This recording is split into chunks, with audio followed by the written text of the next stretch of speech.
This is an NC Baptist resource. For more, visit ncbaptist.org.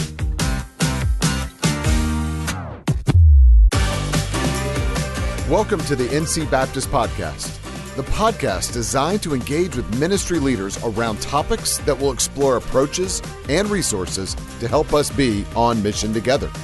It's because of your generosity that this resource is available. Learn more at ncbaptist.org/give or contact us at communications@ncbaptist.org. Thank you for tuning in to the NC Baptist Podcast today. I am Terry Long, the Church Health and Revitalization Strategist here at NC Baptist. Today I'm sitting with Jimbo Stewart, who serves with the North American Mission Board on the Replant team, and Walker Armstrong, our Association Mission Strategist. Today we're discussing the topic of why church revitalization isn't always the answer. Well, good afternoon, gentlemen. How are you? Doing great. Doing awesome. Doing awesome. Welcome to our podcast. Tell us a little bit about yourselves, your family, your vocation, your hobbies, and kind of in the process, tell us how you got started in this whole church revitalization thing. Walker, we'll start with you.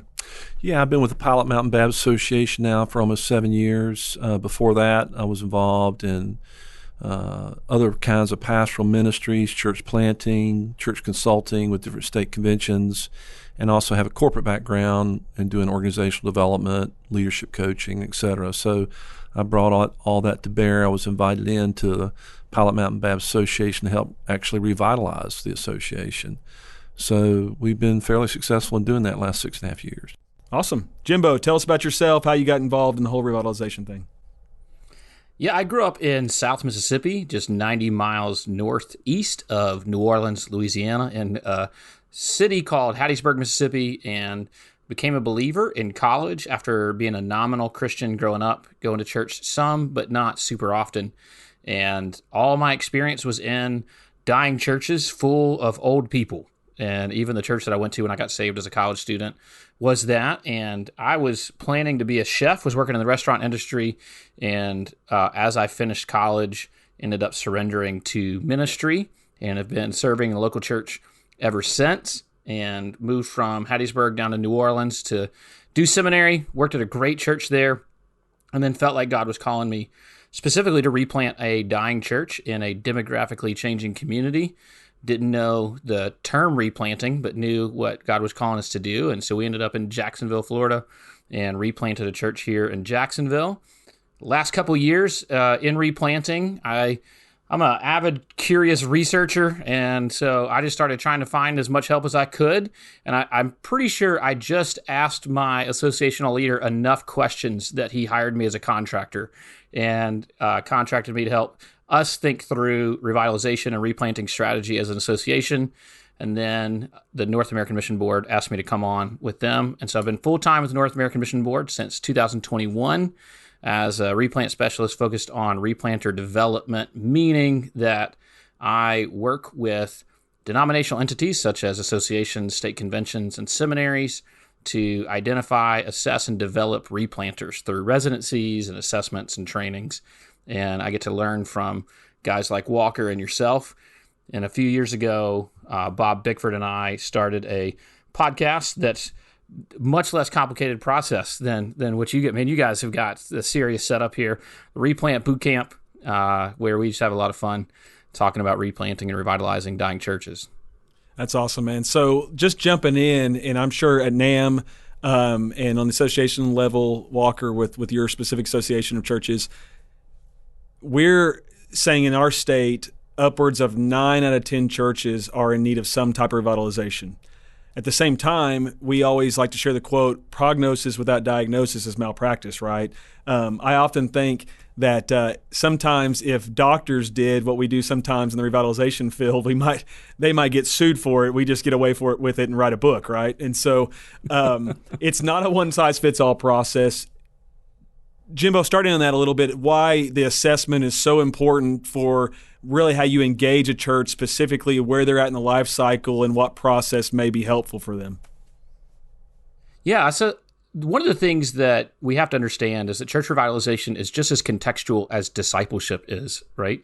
There is good frameworks for discipleship, But if I disciple you exactly the same way I disciple someone recovering from alcoholism, one of you is not going to get a very good experience. And with churches, we have to identify what's going on, because we're no longer in a moment where we culturally have a wind in our sails, where you can just put up a building, have good programs, and enough people will show up. That moment is gone. And what's happened in that's good is it's forced us to start to identify the difference between the health of our organization and the health of our body spiritually. And so as we get towards the end of the life cycle, there's something unique that happens in any organization that kind of gets stuck for too long. Any personality profile you use, one of the delineations is going to be between people who are proactive and people who are reactive. And most research has shown that at the end of the life cycle of an organization, all your proactive people leave. And so you're left actually with a group of people who are very comfortable with the status quo. And this is why we have to identify if that's what's going on. And at that point, you need outside help. So not only have we lost the cultural winds that we used to have 50, 60 years ago, but our contexts have changed. Chances are the neighborhood your church is in does not look the same as it did when it was planted.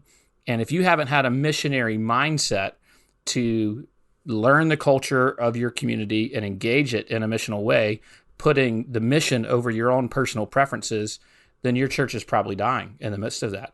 And so there's some hard decisions that have to be made. And so we have to have a good, honest conversation about where we're at and how we got there and what God may have for us to do moving forward. Great. Walker, jump in on that. So you're on the front end with association with your churches. You're trying to help them just really engage in some type of revitalization process. What does that engagement look like? How do you start on the front end? How does that work for the association level? Well, I think there are various points of contact and entree. I think one that obviously comes to mind within the replant realm is that you have a dying congregation. They're down to a handful of people. They're rapidly aging. And so they're trying to figure out, do they donate the property to an association or state convention, or do they really kind of double down on their energy and try to give it one more college try?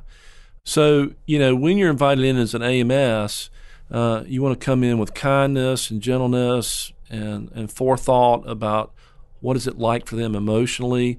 But in the end, you've got to bring them to at least an access point of reality where they go, this is where we really are in our journey, and we need some level of urgency. If you're a plateaued church, it's more like, how do you get missionally re-engaged? And there are variations. Jimbo can talk about that from a leadership standpoint and others. But, oftentimes when I'm called in, the church is somewhere, if you use the analogy between retirement and death in a life cycle, they're kind of stuck in that scenario, and you've got to help them navigate to where they own it and they want to do something about it. Yeah, that's great, Walker. I want you to dive in just a few more minutes on that, because, going back to the analogy of being in the emergency room, you're going through triage, which is a lot of these situations with churches, why revitalization is not always the answer. If you have someone come in and they're, they got an arm hanging off, versus a headache, and you still say take 2 Advil and go home, that could be a real problem. How have you seen that with churches? I mean, are they understanding the severity of where they're at? How do you get them to that point to see the difference? Because we really don't want churches to do something like a revitalization or a plateaued process where you have outside coaching and helping them guide back to being missionally healthy.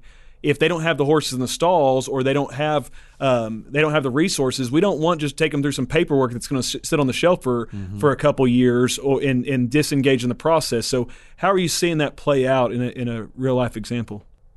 Well, I think that it still amazes me the level of denial that particularly a dying church can be in about their desperate state. And I think there are 3 strongholds that you run into with these churches: fear, pride, or shame, that's keeping them from really getting a clear and precise picture of where they are.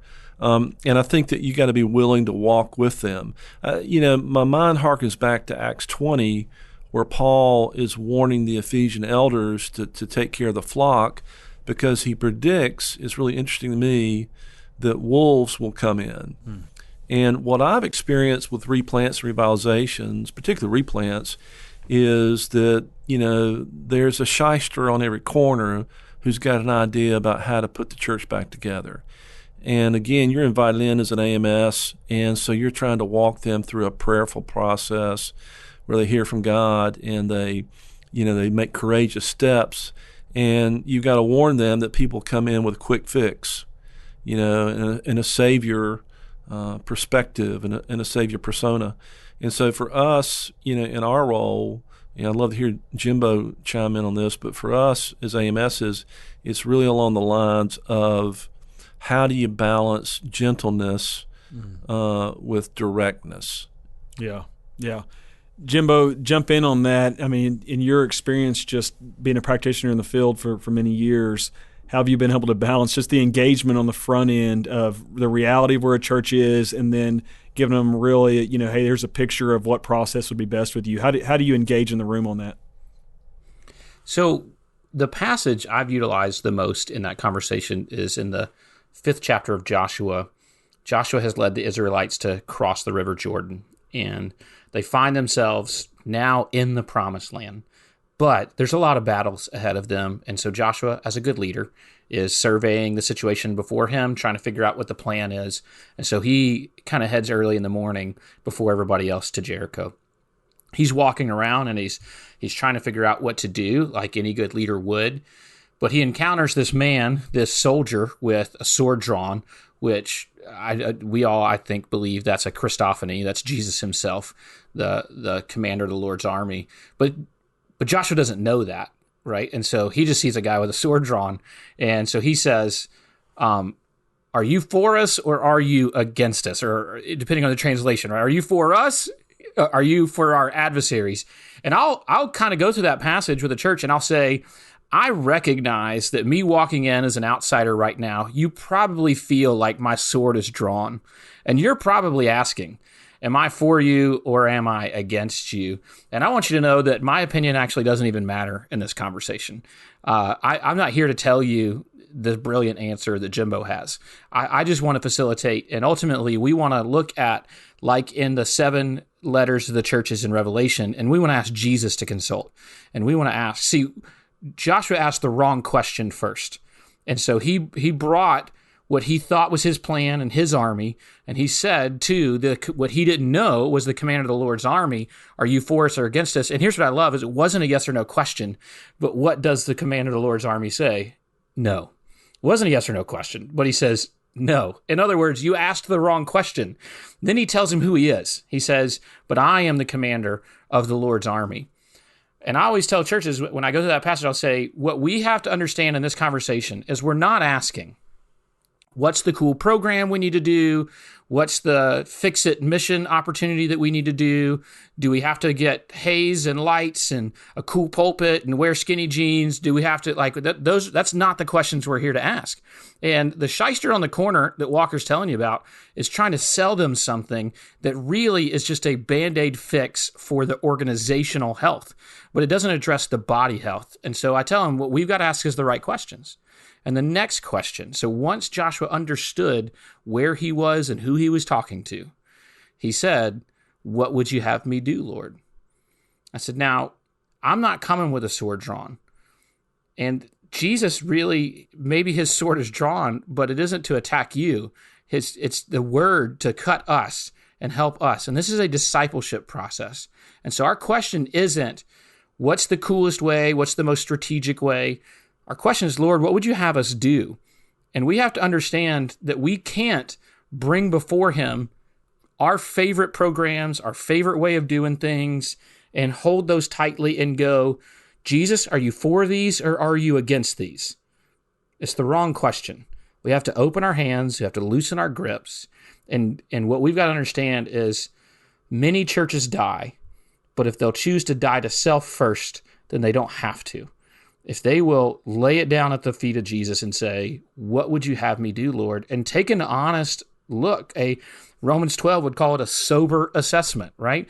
And let's get honest about what's actually happening, what's really going. And this means it's going to be some hard and uncomfortable questions.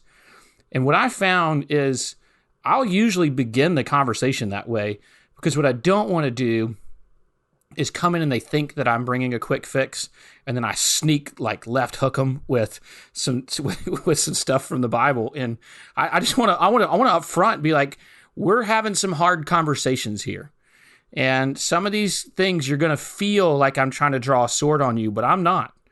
I'm just asking questions. And in these questions, we have to be honest, and we have to go through a process that reveals truth to us. And we have to ask Jesus, what is the next thing you would have us do in obedience? All I heard out of all that was don't swift left hook them when you're in the assessment process. That doesn't go Look, well. it won't work well for you. Okay. Well, I mean, it's possible. You know, there's different avenues out there. There's a lot of different people doing revitalization these days. So, Yeah. you know, sometimes I think, man, someone's got to be doing something we're not doing. So maybe giving them a left hook might be the way to get it across. I don't know. Probably not. Just duck. Make sure you Just duck. duck. Yeah. I think they would quickly know whether you're for them or against them if you try to punch them. Yeah. So we're in the assessment process with the church, and it's so important because, again, you don't want to give them something that is not gonna truly help them. Mm-hmm. You know, you really, most of the guys I know that are doing this, from NAM, the association guys, ourselves, you're really in this to see the glory of God, you know, and just see revival in that church, and you want to see many people won to Christ, and see just the glory of the Lord in that church, which is why we do it. But you've got to assess to know where the starting point is. We use the analogy a lot, and I always use sports analogies, and they're lost on a lot of people, so they may be lost on our audience today. But you know, you have 3 seconds left on the clock. It's a football game, by the way, Walker, not American football, not football. So you got 3 seconds left. We're down by 3 points, and the difference, if you're the coach, of the play you send in, if you're on the 3-yard line, the 10-yard line, or the 50-yard line, those are very different plays, right? We're not here to shame your church, but we need to know what yard line you're at so we know the right play to call, because one play might be revitalization, one play might be replanting, one play might be fostering, but it really helps us in that process. Going off of that ideal, and once you get that assessment on where they're at, what yard line they're on, so you get an idea of what play to call, what have you guys seen? I'll start with you, Walker. In your association, where are what yard line are the majority of your churches on? Where are they falling kind of on the church life cycle? The 21-yard line. Okay. You're going to have to define that for me, because that can mean something different to everybody, right? In all seriousness, I think a lot of churches are plateaued to declining, and there are various sizes. It's just not one size fits all. And so in that place, you know, you've got to help them see, how do we reacclimate ourselves to the mission of God, and in a way that fits our context, like Jimbo was saying earlier. So that conversation is actually, in my experience, a little bit easier to have, because there's still something on the table. There's still some capacity left in the church to reengage. Your biggest challenge at that point is with the pastor. Is the pastor going to own that the church really needs to revitalize? A lot of times, as I mentioned earlier, like shame is getting in the way, because they think, hey man, under my leadership we've declined, and so, you know, it's not about getting them or shaming them, it's just about saying, look, there's a path forward. But, you know, a lot of our churches, you know, sometimes are in that place where they need to revitalize, but the pastor is really worried about what will this look like in regards to my leadership. Where have I dropped the ball? To me, my favorite analogy, using what you said earlier, is kind of a Pete Carroll thing, where you're on the 2-yard line and you have the most punishing runner in the NFL and you call a pass play. So a lot of pastors, to extend that analogy, they've been calling the wrong plays, and so they're wondering if they're going to be able to stay in the game much longer. So I really love the idea of saying, look, you're stepping back into the story of God, and your story is contained in his story. And so that's very redemptive. That's very healing. That's very forgiving. And it's very enabling and empowering. But the challenge for me as an AMS, as a coach or consultant or catalyst, is to say, look, you got to own it, and we've got to go through a process together, but it's worth it. Oftentimes pastors will bag out somewhere in the process of revitalization because it's too grueling or it's too challenging. And I think one of you mentioned earlier that the idea of putting a process on the shelf, unfortunately I see that happen too often because the pastor's in a self-protective mode. Yeah. Jimbo, what are you seeing nationally at NAM? What are you guys seeing as far as where's the majority of the churches falling on the life cycle? What are some characteristics of that?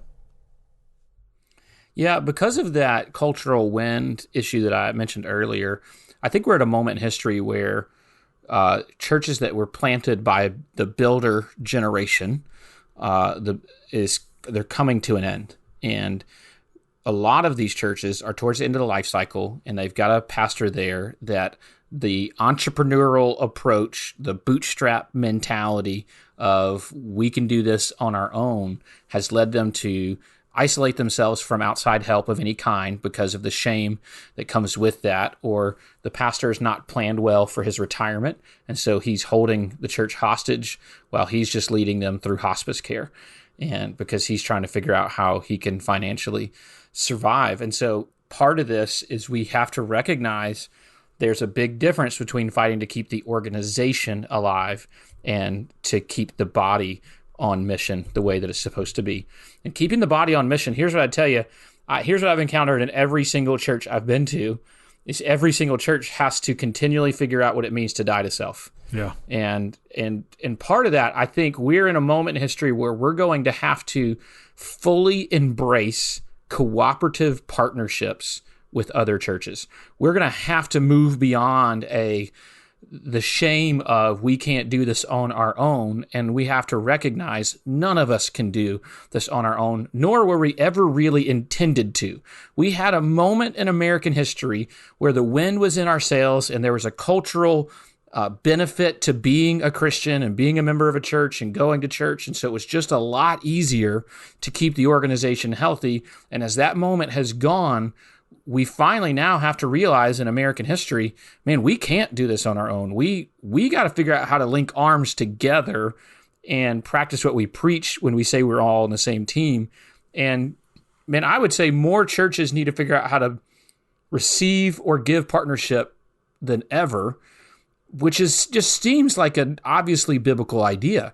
As you look at the letters written to churches, we know like the letter to the church of Ephesus, Ephesians, was not really just for Ephesus. It was a letter that was traveling, and it was going through other cities, and it was part of the way of these guys learning together and being together. And so you see it so often where this body of believers would send help to this body of believers in the New Testament, in the book of Acts. And Paul, after planting churches, would go back and strengthen the disciples and work with those churches and groups. And we have to figure out what it truly means to really link arms together. No, that's great. So let's just jump into that. I think, so we have this, and Jimbo, you and I have had this conversation before, and we say at the state convention, the big entity that is NAM or that's the state convention, we don't do the best revitalization contextually. We can give some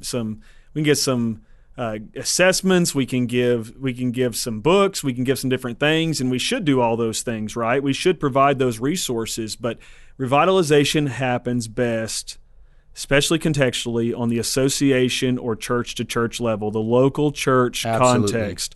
And so what if you're a struggling church or if you're a healthy church that's listening right now, Jimbo, how do you reach out to the other church? How do you get involved if you're a struggling healthy church to reach out to your association or to another church to really see revitalization happen? I would say, one, don't wait until you're in a point of crisis, if at all possible. If you're at a point of crisis, go ahead and call your state convention or your local association and ask them to help you out. But I think we have to start the idea of partnership long before we think we need it. And we should just go ahead and link arms. Like if there's another church in your community and you're trying to reach the same people, I can just about guarantee you there are enough lost people for the both of you. And so let's just go ahead and do some mission together. Let's pray for each other. Let's worship together periodically. Man, when I believed this so much, when I was pastoring a replant, we did this all the time. There were 3 or 4 churches in our community of different ethnicities. And man, we would just, and even some of the same ethnicity, so their competition. And man, we would just get together. We'd worship together. We'd pray together. We'd do mission together. You have to begin, if you'll begin that posture of partnership before you need it, then when you're in need, it's so much more natural and healthy and comfortable. But if you're at that point of crisis, that's what your association, now your association's there for you before you're in crisis as well, but they can help broker a relationship of some kind to foster you or replant you or some sort of partnership there. If you're a healthy church, begin partnership before you think you need it. And not because you want to absorb properties, but because you want to see kingdom wins, because you want to see that church reach people for Jesus. And when they win, you win. And so go ahead. And if you've got things, resources, knowledge, whatever that could be helpful for the churches in your community, man, be open-handed with that stuff. Let's always err on the side of partnership and generosity and being open-handed. And to me, it's Galatians chapter 6, where when one has a burden too heavy to carry and someone else helps carry that burden, then the Bible tells us we're fulfilling the law of Christ. Man, don't we want to fulfill the law of Christ? Like, that just sounds so good to me. Like, hey, let's fulfill the law of Christ. Well, what does that look like? It looks like partnership. It looks like carrying burdens. And so if you have the ability to carry a burden, then you better be carrying some burdens for somebody. If you've got burdens, there should be people in your community that can help.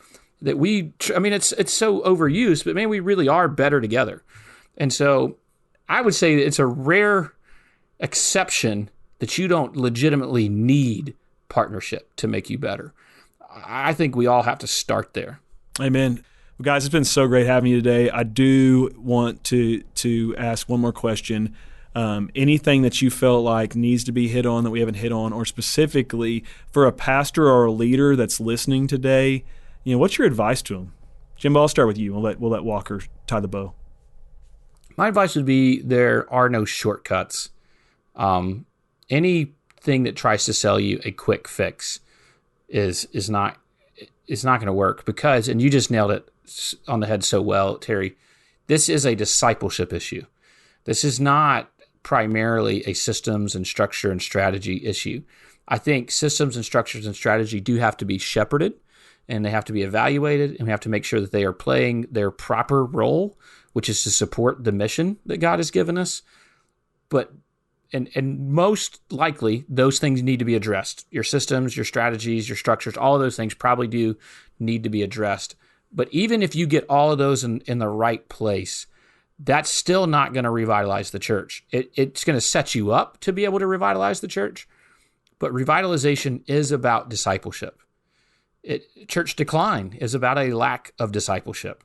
This is all about our willingness to die to self, put the interest of others above ourselves, Philippians 2 mindset, and how do we live in such a way that we're not consumers, but that we are cooperative members of a body. We are co-laborers with Jesus.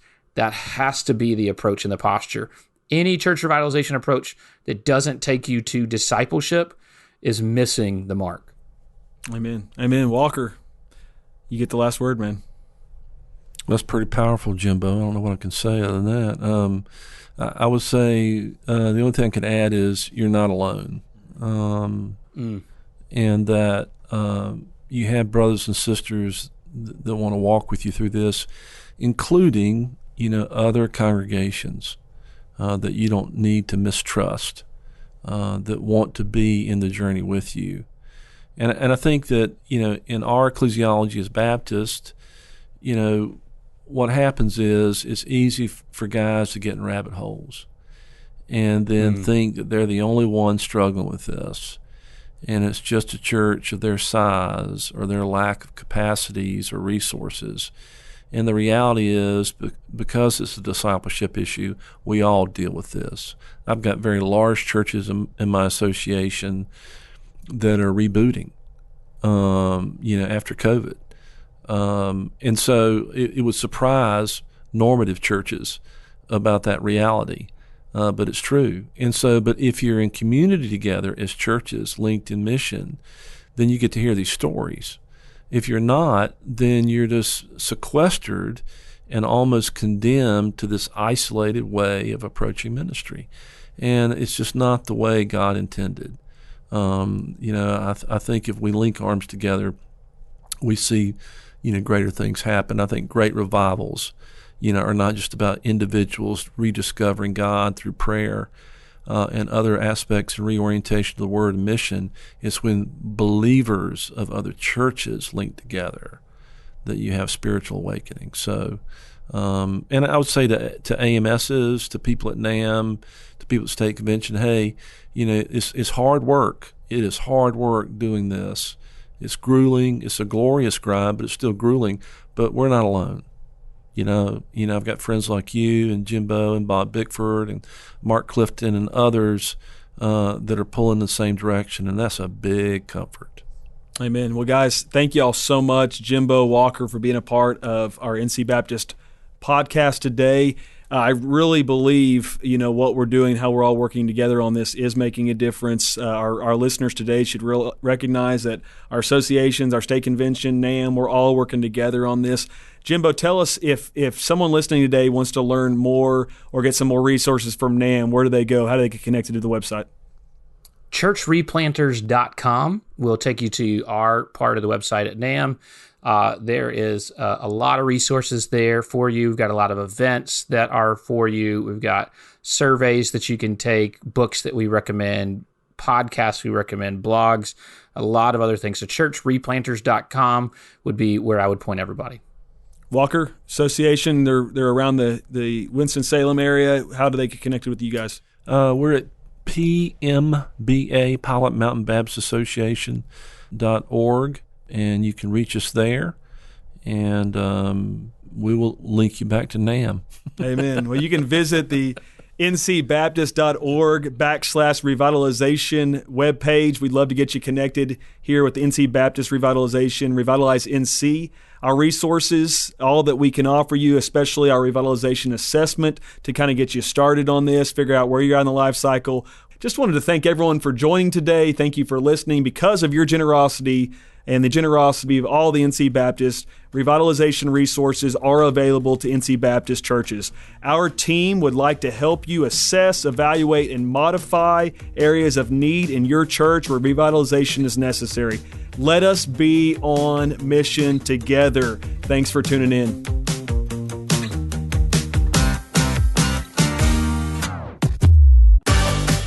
Thank you for joining us today. Because of your generosity to NC Baptist, this podcast, along with other helpful resources, are made available for you. Learn more by visiting ncbaptist.org/give.